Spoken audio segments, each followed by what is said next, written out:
in Jewish society is usually persona non grata with those who have been the beneficiaries of the system.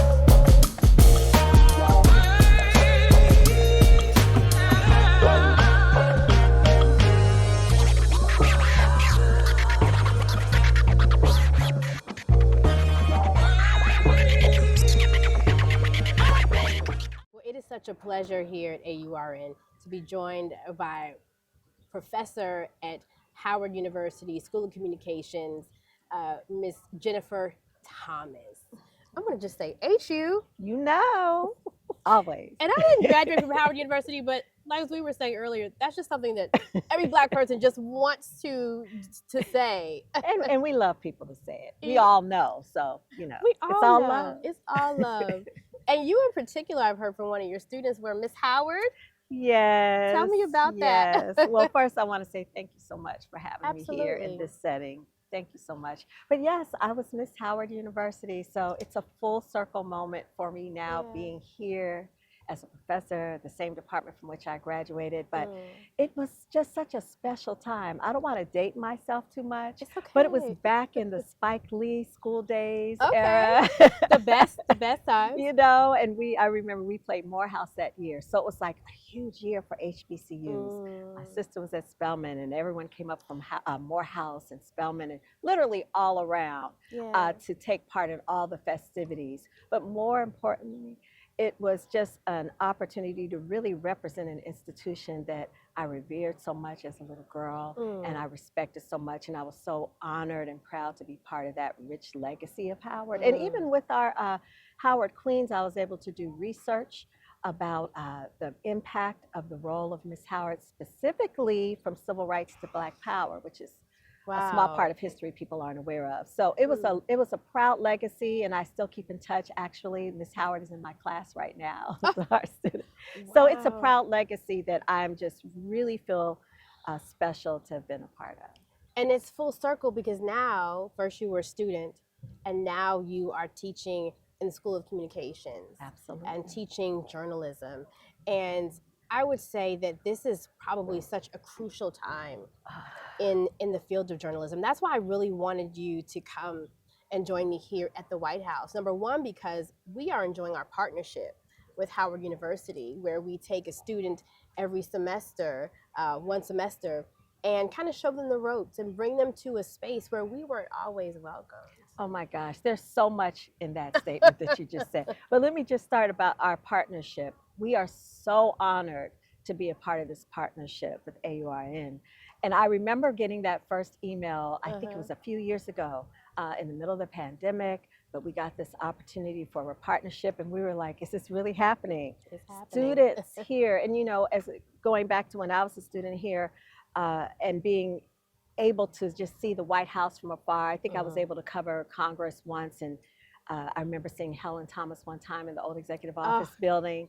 And then now here as a professor and seeing that here's an organization, I say it's kind of like for us, by us, and giving students an opportunity to see the inner workings of what it takes to be successful and to cover such an important role with someone like you, you know, to be mentored by. It's a priceless opportunity, and the students who've taken part so far, they leave and they are all changed. It's a very coveted position, and it's just so important. Jennifer, I'm always reminded when I come in this space of Allison Dunnigan, first Black female White House reporter, press credentials. And one thing she says, and it's not verbatim, but we do the same job that other outlets do. But the one difference is that we are also here fighting oppression. And the students that we bring here, that we brought from Howard, I think they feel that from day one, their reaction. You almost feel the weight of the world, and then you understand why it is so important for us to be in these types of spaces. Absolutely. And that's something that I always share with my students. We have to be in the room. We cannot make a change. And you know, people always complain about why don't we cover stories that matter to us? And I'm asked that a lot in spaces when I speak to groups now as a professor and as a former working journalist. And I'm like, well, we have to be in the room. If we're not in the room, then we cannot ask those questions Yeah. that are important to our communities. And that's why I said, it's almost like we say the for us, by us. And so for them to know that here we are in the nation's capital, the university is only a few miles from here. 1.2. Absolutely, right? Yeah. And it is. they're here and they're able to, like you said, be in a space where they can sit in a White House press briefing, where they can cover with you certain stories and see the commander in chief and others who are running this nation's government. It's one thing to talk about it. Yeah. It's another, right, to see it in person. To see it up close and see it up close and personal. And it really changes them and it lets them see the importance of what journalism is supposed to be all about. And it's to represent. And a lot of students say, I want to be the voice for the voiceless. And I'm like, so let's see, how do we go about doing that? And that's the thing I love about Howard and about HBCUs in general, is because we teach all those same tenets of journalism that we would learn anywhere else, but we have it under our lens. And it's telling our stories in context and putting it in ways that matter to our community. So we know that if you're in a press briefing, you may have a question that's different from someone else. Our perspective, our lens is always different. Absolutely. Yeah. And it's so important. That's why it's so exciting that they have an opportunity to do this with you at this time right now that we're in. And I would also say what adds to that lens is that AURN is not necessarily, it's not Black targeted, but it is Black owned and operated. That's it. Right? So, absolutely. And there are many of us, I believe that we should be in every space, but it is something when I'm in a space that is run by an amazing Black woman, and from the staff to the conversations that we have, I don't have to explain them. Absolutely. Right? Because we get it. Absolutely. And it really makes a difference. And that, it's like being in the classroom, and I can talk about I was the producer on 9/11 for CNN. I can talk about what that perspective was like. And to your point, it's not like saying it as a Black woman being in CNN at 9, but I can't talk about being a Black woman at CNN, being the only one and the first one in my position. So it's important for them to be in spaces, to be able to have these experiences, know the issues that are relevant, and know how you have to be in those spaces. So we have a motto in the Cathy Hughes School of Communications in the Department of Media, Journalism, and Film: excellence without excuse.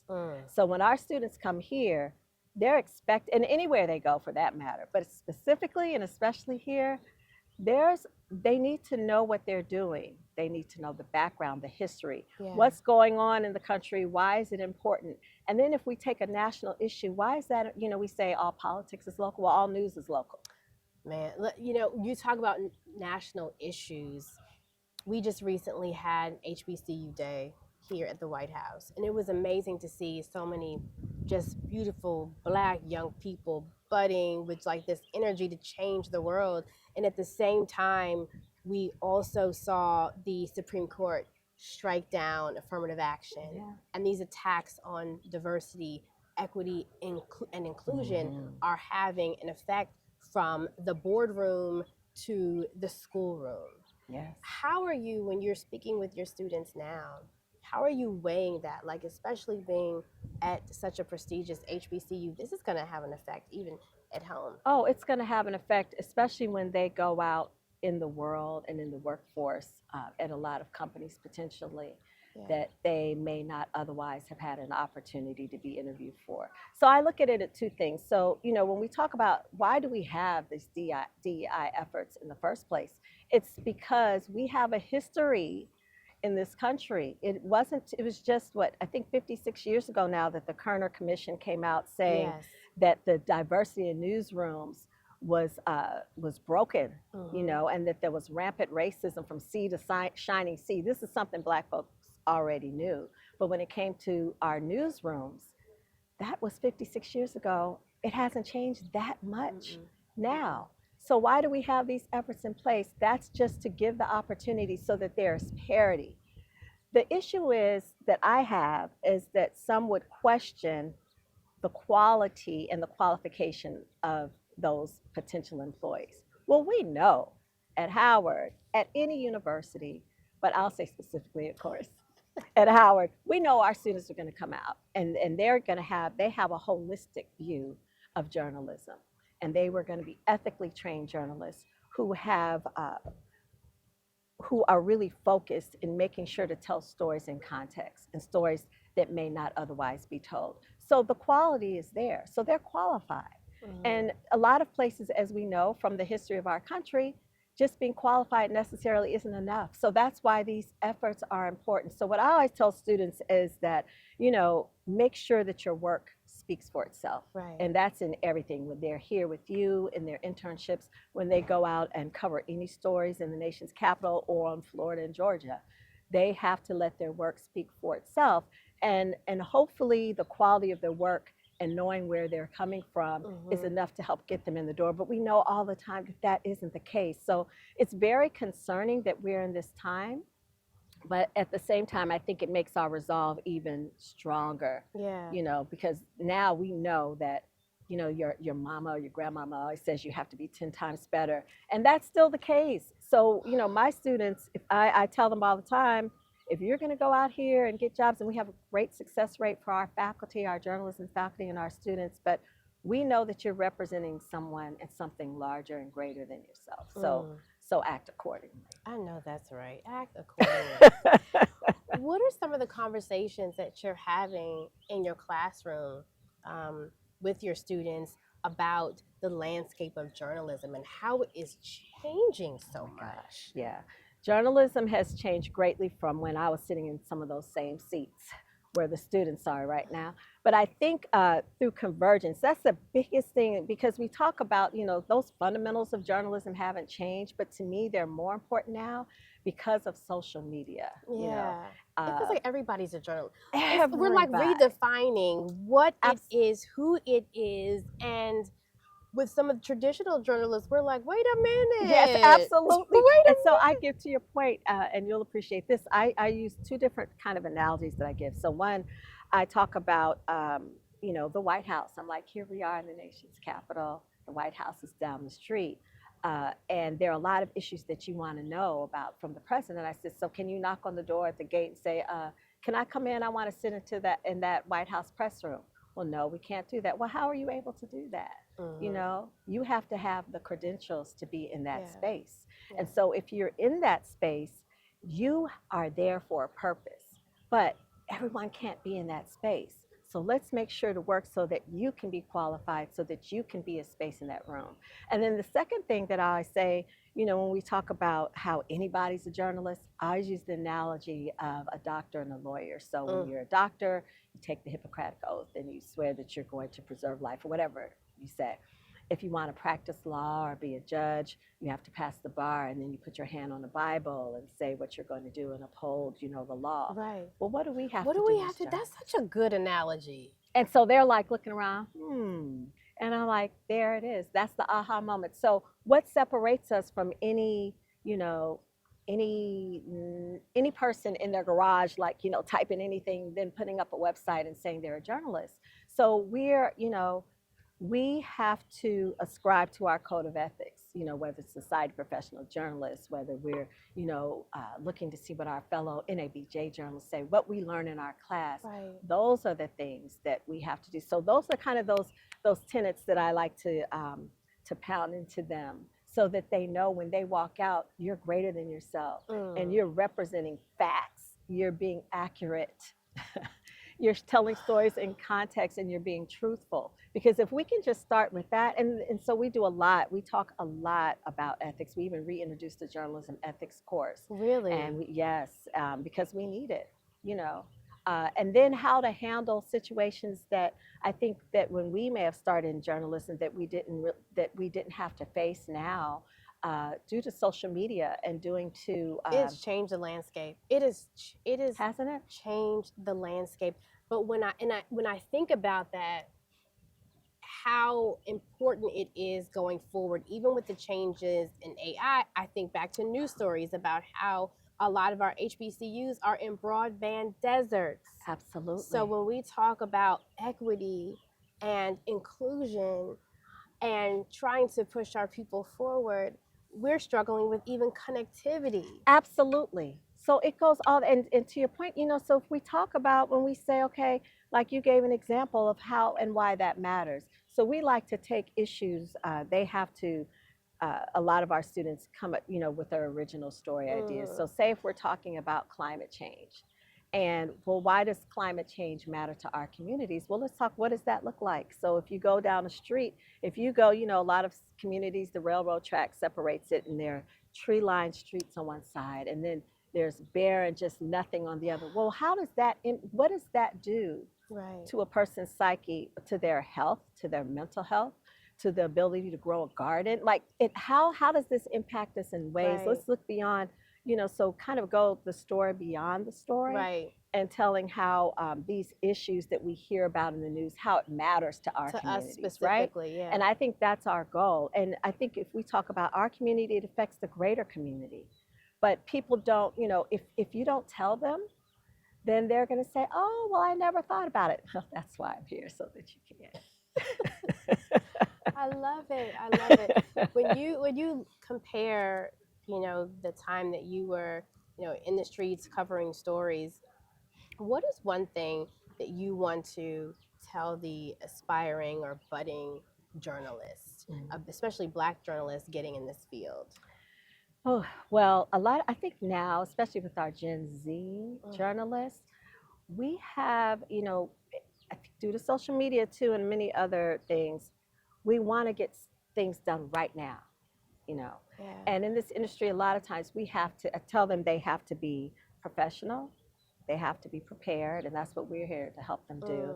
But then they also have to be pragmatic, and then they have to be patient.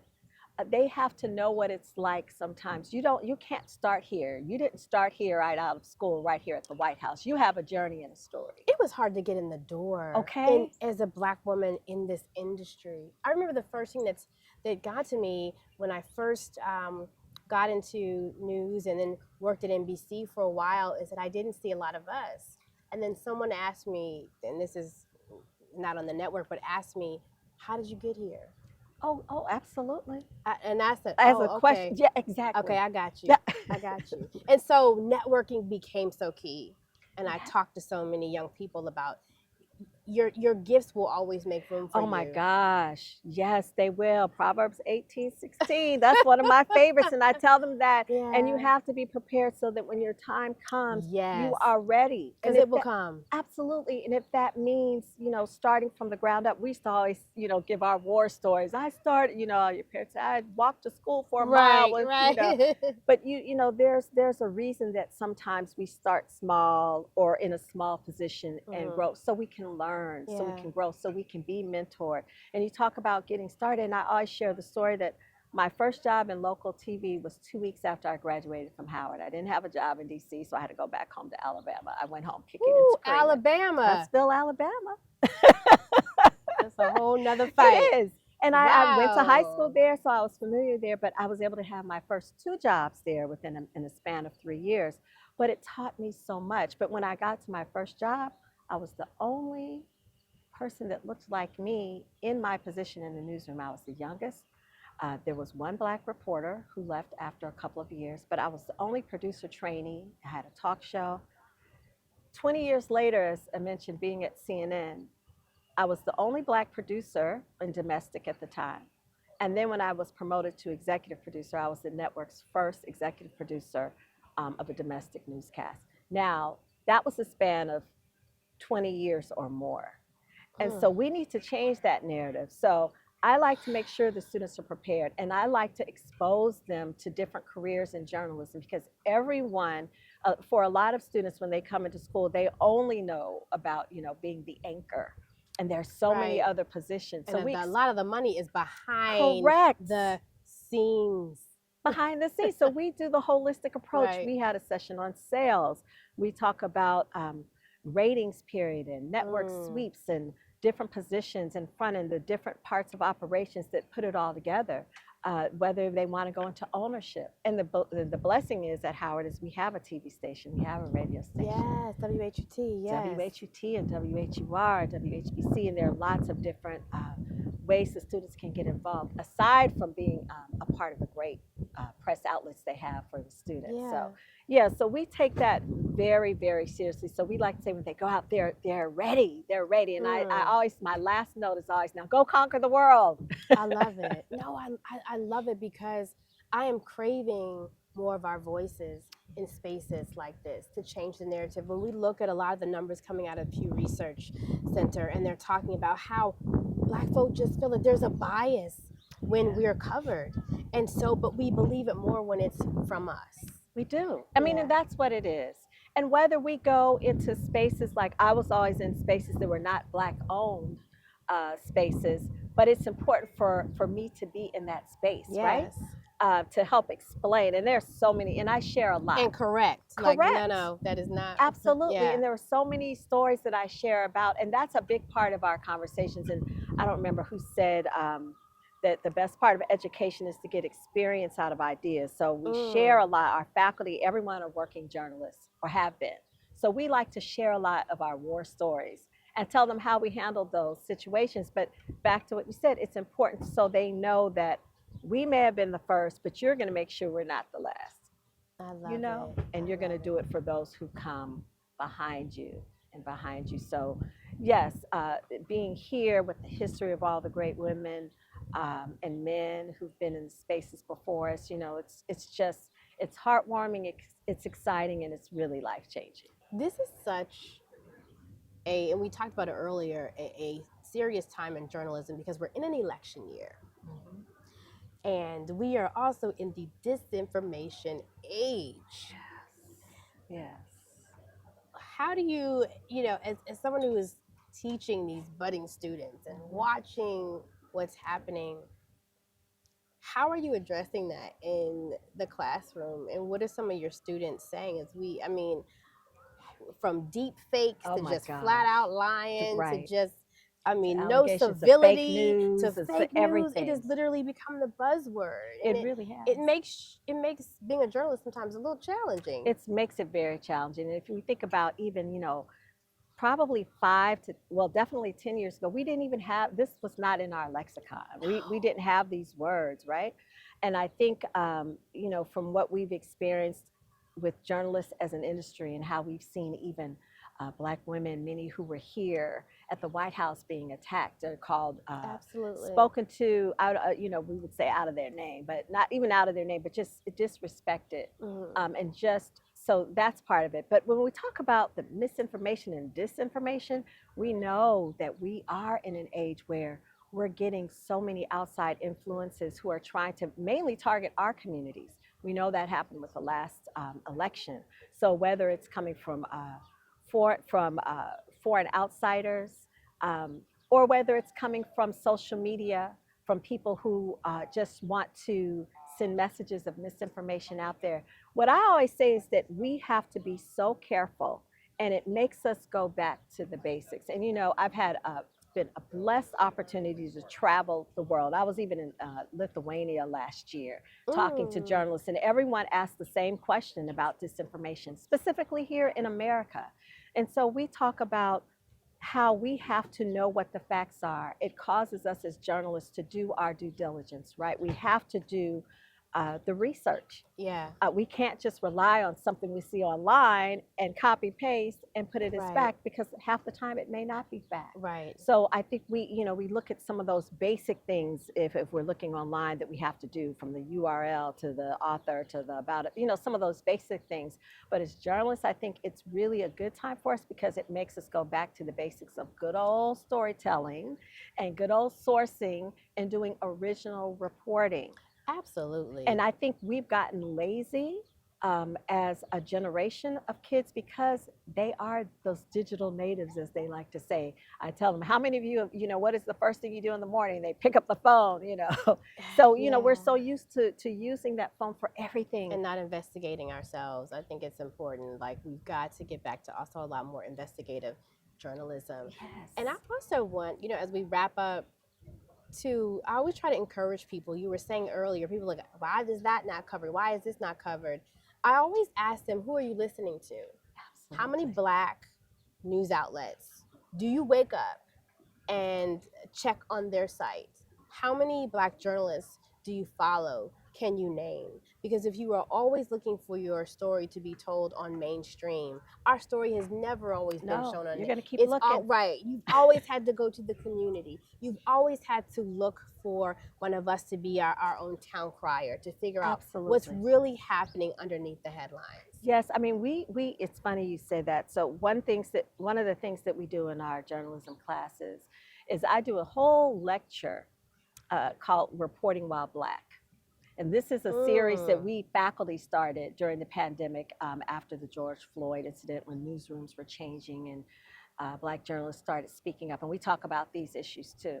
And so we look at the plight of Black journalists and what we've gone through. And then what we also do is talk about the Black press and the role. There's this old film that I was able to find from the Library of Congress called 1/10 of a Nation. And this is back in the day where the term Negro was being used. But it's a whole mini documentary about the Black press from all across the country, whether it's the Amsterdam News or the LA Sentinel, Yes. and all across the country, and how they actually produce the news. And then it goes into those Black journalists who were at the United Nations. So these students have a sense of history and a sense of pride. And then we say, well, how many of you are interning at Black press outlets?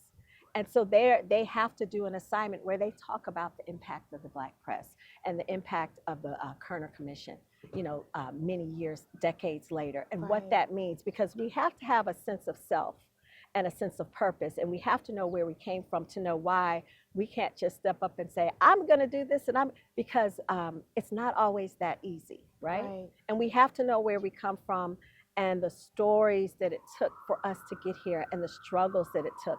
And that's found with those pioneers and heroes and heroines of the press, of the Black press. The Ida B. Wells. Absolutely. Talking about lynching and out of deep concern for what was happening, right? Yes. I love that. As we conclude, talk about, how do you feel? What do you see as the position and the importance and the role of Black press? Wow. Well, I like to use a quote that the late, great John Lewis once said in a documentary about the press and the civil rights movement.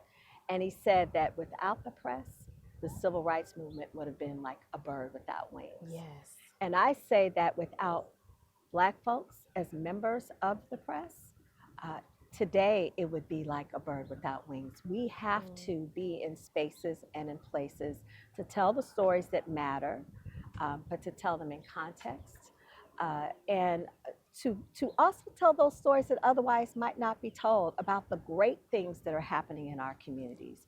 I also point, we look at the end of all the legacy. If we watch nightly news or ABC or CBS News, they always end with one of those feel-good stories. Yeah. And I would also say I could tell when the producer or reporter, someone behind the scenes, I could tell when it's someone of color back there. I can too. I'm like, I know who wrote that. And I'm like, these are such great stories. Yeah. And I'm like, you tell that next great story. Because all around us, there are stories. We know the rich history of our people, but everyone doesn't. And so let's change that narrative, and that's going to start with them. So if they know how to properly search for a story and properly interview someone and write it or shoot it or do a podcast on it, now we're changing the trajectory. I love that. It's important for us to control our own narrative, and I want to encourage students to also reach across and look at the diaspora. Yes. Look at what's happening in Haiti, what's happening in Nigeria, what's happening in Somalia. We have to be the ones that also connect us throughout the diaspora. We are. I was blessed to be a Fulbright, and I spent last summer on the Eastern Cape of South Africa at Rhodes University with journalism students. Wow. And it was powerful. And they wanted to know as much about what we do here, but they have this, it's universal. It's the same thing, and their struggles are even more recent because of apartheid and the timing. But it's a lot of it is the same thing, and so my message doesn't change. It stays whether I'm here, in Washington or across the world in South Africa. And the students, the mission is still the same, and our journalists and our journalism colleagues there have the same purpose. So I think our field is in good hands. I love it. Well, Jennifer Thomas, Professor Thomas, thank you so much. Thank you for the partnership that we have with Howard University. Thank you for the work and the groundwork and the shoes that you have kind of laid for others to have to come in and fill. It's amazing, Miss Howard. But we Well, always thank welcome you. you back. Thank you. Thank you. We're honored to take part in this. And thank you. Thank you so much for having us here. Absolutely. Thank you.